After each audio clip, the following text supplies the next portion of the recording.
Alrighty guys, it is I, ChrissieGirl. Welcome to part 2 of my Ristar playthrough. And we are on Planets Scorch. This is where the game starts getting a little bit tougher. This is like the fire world. We've had a plant world, a water world, and now we're having a fire world. And I love this level. I don't know what it is, I just really like this level. Basically, you've got to use like little mini statues of yourself to trigger traps so that you don't get stuck burning. Yeah, you can escape these traps if you get stuck in them, but it'd be really inconvenient if that thing sets you on fire by triggering that lever.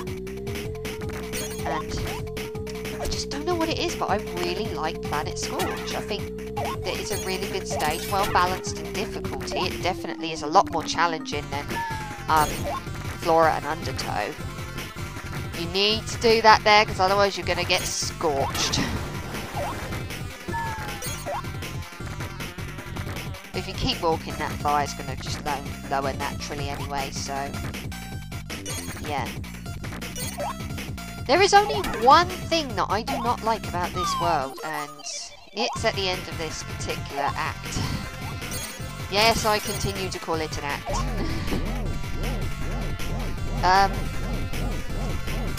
And I'll point that out when I get to it. Up there, I just missed the hidden item.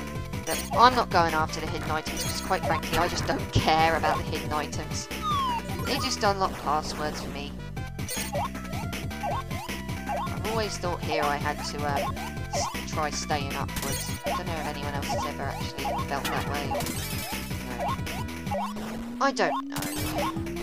Ah! Falling fireballs! Holy crackers! Holy cream crackers! Do I want that treasure chest? Yes, I do. Why not? Just points. Okay. Ah! Douchebag. Okay, this is the part I don't like about Planets Scorch. It's a memorization game. And I actually died on this part. I do apologise. The first time it's easy because the numbers, the order in which you've got to attack these creatures are displayed, and they stick around. But the problem is sometimes you have to attack them in a specific order. If you're not quick enough, you might end up hitting, like, if you have to hit one on top and there's one beneath it you have to hit later, you can always end up hitting the one on the bottom, and that can really screw you over, I find. Not to mention, I have a really bad memory, so I often find I have to write down what I'm doing. I have to grab a bit of paper and just quickly write it all down because my memory is just so bad that I just can't, do it. Ah, fudge. See, that's what happens if you miss. That is rather irritating. Literally, this is the only thing I don't like about Planets Scorch. Really, I'd have been happier if this part had been left out. If you get the order wrong, the flames are going to come up and burn the crap out of you. Which counts as a hit, and really, who the hell needs to be hit? Do it right, it shouldn't have an issue. It's just because my gameplay skills suck ass. But yeah, literally I have to grab a bit of paper and write down all the numbers because my memory is so bad. I would not actually be able to remember this. I'm pretty bad from remembering stuff. I don't know if anyone else is the same, but that's just me. It goes really fast the third time round, and you have to do all 6. So yeah, I actually have to write it down on a bit of paper, and then follow the bit of paper. Right, 1's over there, 2's over there, 3's over there.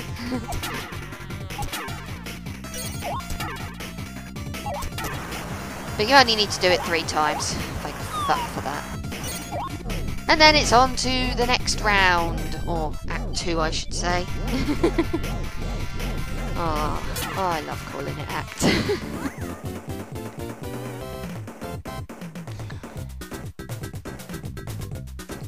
Under factory. Okay.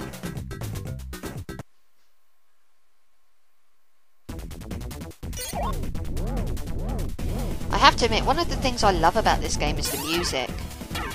I really love the music in this game. It's some of the best music on the Mega Drive. In fact, I preferred the music in this game over even over Sonic 3 and Knuckles, which is one of my favourite video games for, you know, having awesome Mega Drive soundtrack.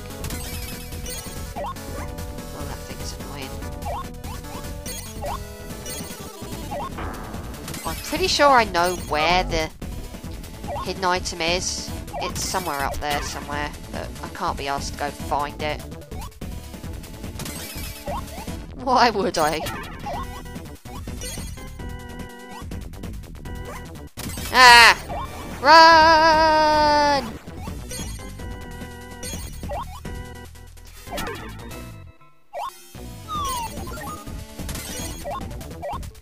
Climb the ladder! This bit kind of gets tricky. You have to climb up and down and shit. And avoid the blue flames of death that will try and burn you to cinders. Oh god.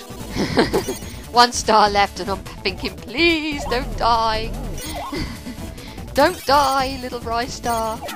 You're gonna fucking die now, aren't you? Because of that fucking twit that's there. Oh, wait. No, I'm not. Wait, hey! Can't kill the almighty Ristar. Oh, crap, yes you can. First death of the game, I believe. No, wait, I died on the puzzle thing, didn't I? Okay, second death of the game, I believe. Planets Scorch is not an easy trek. It's not a hard trek, but it certainly is more challenging than the first 2 levels, definitely. The first 2 levels were cakewalks compared to this one. Ah, crud, didn't mean for that to happen. Oh, crud. That one. Ah! You stupid star. Mean star. Oh, for fuck's sake. Everyone's got it in for me in this game. Crap! Ah, this isn't where I wanted to end up. Oh, the ending's just... Oh, the end of the level's just there. Jump down, Ristar, you douche. What am I doing? I'm gonna get myself killed. Oh, wait, no. I made it to the end. Barely. I love Planets Scorch. Add a handful. Oh yeah, this boss is cool. I like this boss. It's kind of tricky if you don't know what you're doing. But once you get the hang of what you're doing, it's not hard. Basically, oh shit. There's this sort of, you know, mole thing, and he's gonna come up and he's gonna attack you, and you hit him with your hands and stuff, and you just keep hitting him with your hands. Occasionally he's gonna fire his claws at you. When he turns colour, the floor's gonna give way beneath you, and you're gonna fall like an idiot. And then he's gonna try and lunge at you as you're falling, and you've got to have pretty good timing in order to hit him, or get away from him in some cases. There we go. Once you've hit him, it's down onto the floor again. And it's rinse and repeat time. This boss is kind of cool. I do like this boss. His claws always shoot up in the same place, so he's not going to, you know, randomly shoot up at a different area every time. It's always going to be the exact same spot. So stand over far to the left or something. And yeah, that's how you avoid him.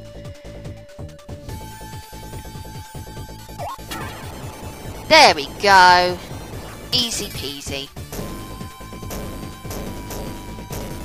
It'll crumble to bits and we just hit the mole that's remaining and make it cry. And that's Planets Scorch, everybody. Fun level. Really enjoy it. But now we're moving on to the next level, and while I wouldn't say the next level is my favourite level, it's a pretty cool level, I suppose. Or at least the first part of half of it is, the first act, I should say. The boss fight's pretty cool as well. I didn't go much in the second act, that's really the only thing that ruined it for me. Anyway, we're moving on to the next planet, the musical planet Sonata.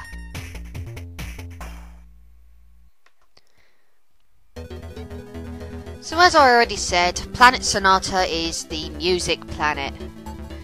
It has a pretty cool gimmick to it.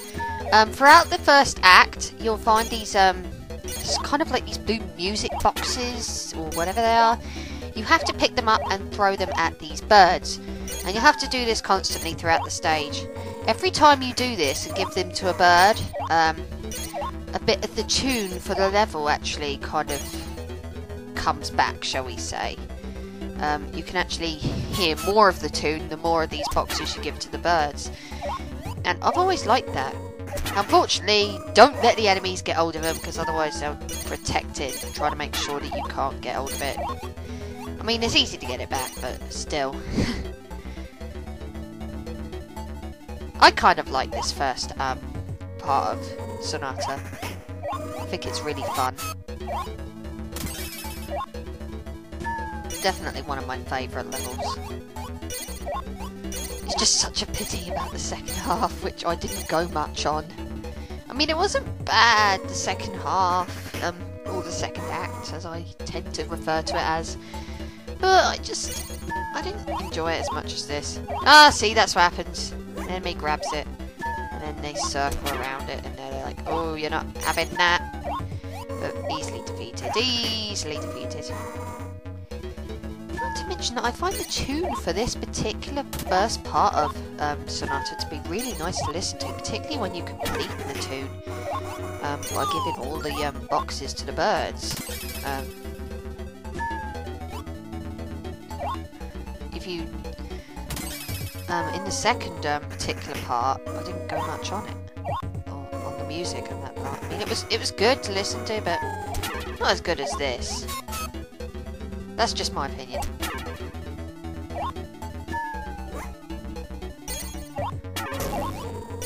Some of them cranes are kind of like trick cranes. They'll take it backwards instead of forwards. So you gotta know what you're doing.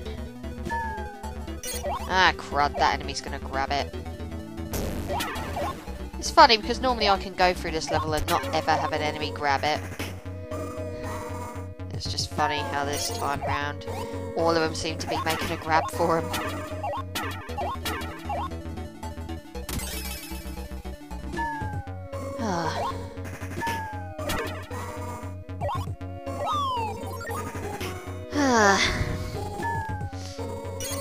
I really love this level.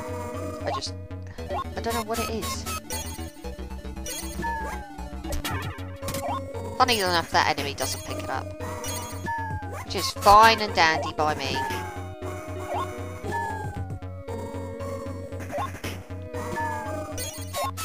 We're getting there now.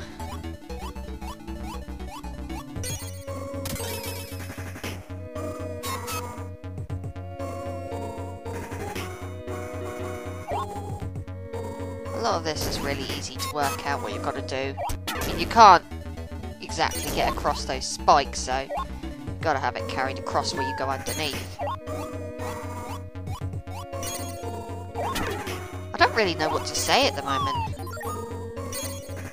I think I've pretty much said most of what I wanted to say about Sonata. It's a fantastic world, the music. I love the music theme going on, but, you know, it's not too over the top, really. It works.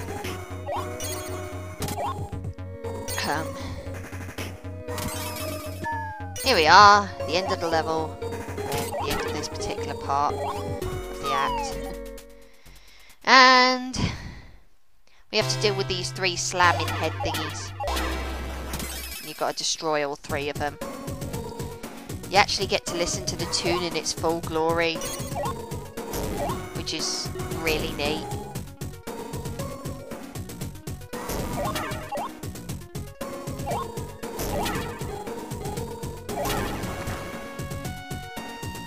And then there's sort of interlude comes along and you just got to avoid all these things, or, you know, kill them or whatever.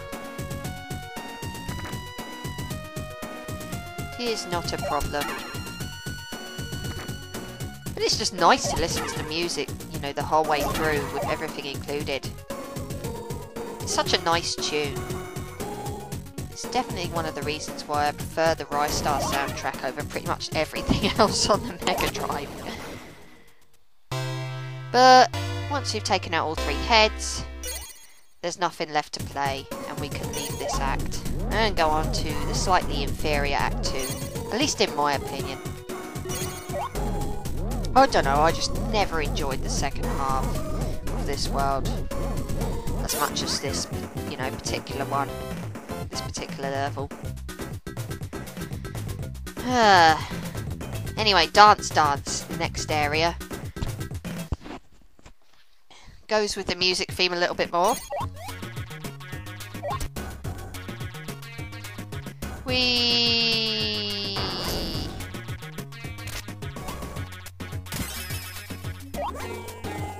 These things can be kind of annoying. You have to time it by jumping over the thing that it'll, you know, the partner that thing will throw at you. I've referred to most things in this game as the thing.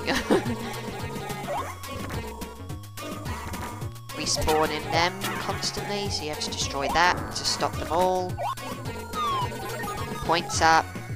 These guitars drop down in a particular pattern, so it's just a case of watching them and working out when they like to drop and when they don't want to drop. And when they drop twice, I tend to say that's okay, we'll pass by. Because generally they don't drop twice for a while after that.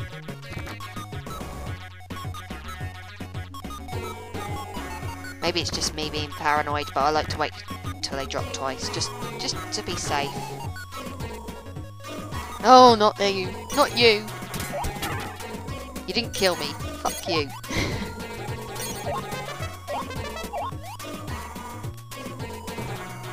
Oh, this part. Tambourines. Boing. Can be kind of annoying because you've got to avoid the spikes. And, well, the spikes are kind of everywhere. See? You've got to be so careful on this part. No, I don't have anything against this particular part, you know, of the... You know, I don't have anything against Dance Dance, you know, because it's harder. That's not my reasoning for just not liking it. That's just, I just don't like it as much as the first half of Sonata. The boss is good though. I will say that for it. The boss is pretty dark. Oh, for fuck's sake. Ah! 2 deaths! Man, I suck!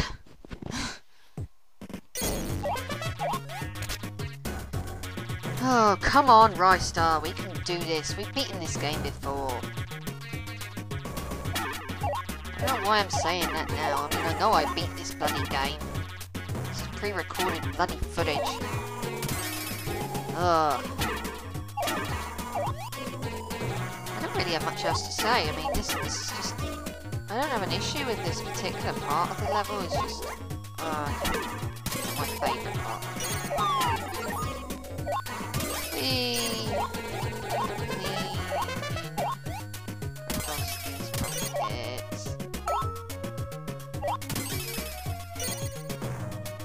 Yeah, I think I'm going to need that spinning thing. Brief invulnerability will definitely help.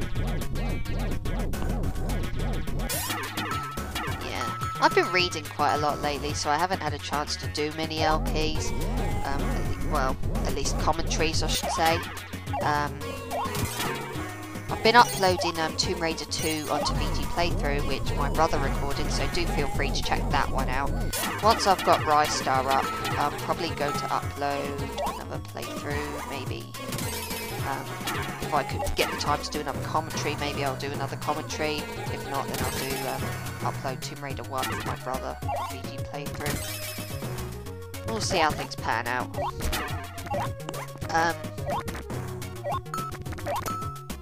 This is kind of proving to be annoying. There we go. Ah! You! Oh, for goodness sake. Bombarding me with enemies. I hate being bombarded with fucking enemies! Yeah, as I say, I've been reading a lot lately, and that's also been distracting me as well from doing anything. So far, I have read a whole bunch of books, actually. I read the Inkheart trilogy. That was a pretty darn good series of books. Recommend them. Currently reading through the Percy Jackson books, just because, you know, if people are talking about it, then I gotta at least see what the fuss is about, even if it is supposed to be a kid's book. I'll read anything. I also read a book called Room by Emma Donoghue. Is that how you pronounce it? Emma Donoghue? But anyway, that was a very different book to what I normally read, and it was fantastic. I really am glad that I picked it out of the car boot sale stuff and read it before giving it back to my husband to sell.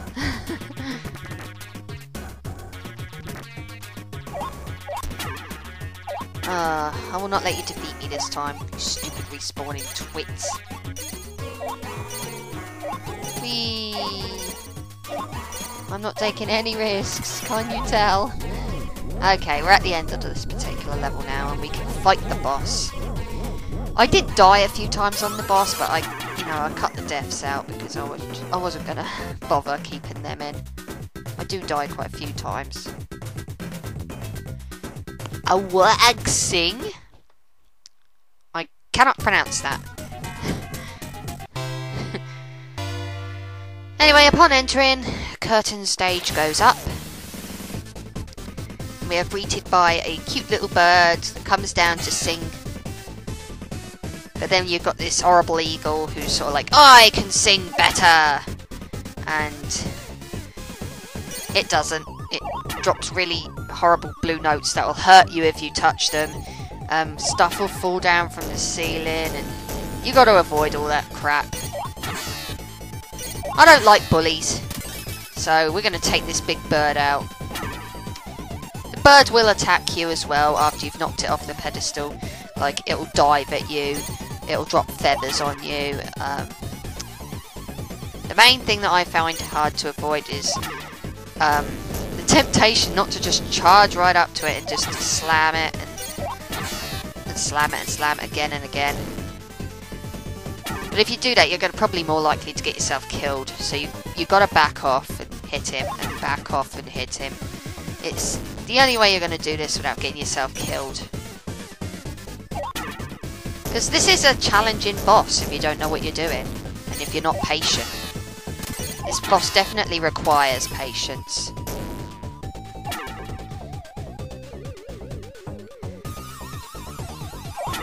I just cannot believe that it can sing so badly that it distorts reality.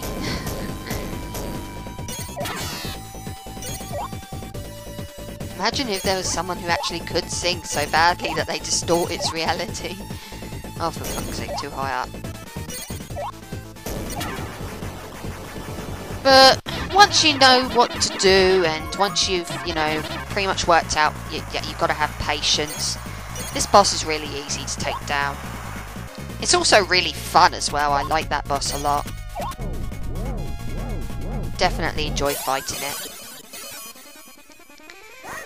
And with that, we are leaving Planets Sonata behind us. Ready to move on to the next level. The next planet that needs saving from a little yellow star with stretchy arms.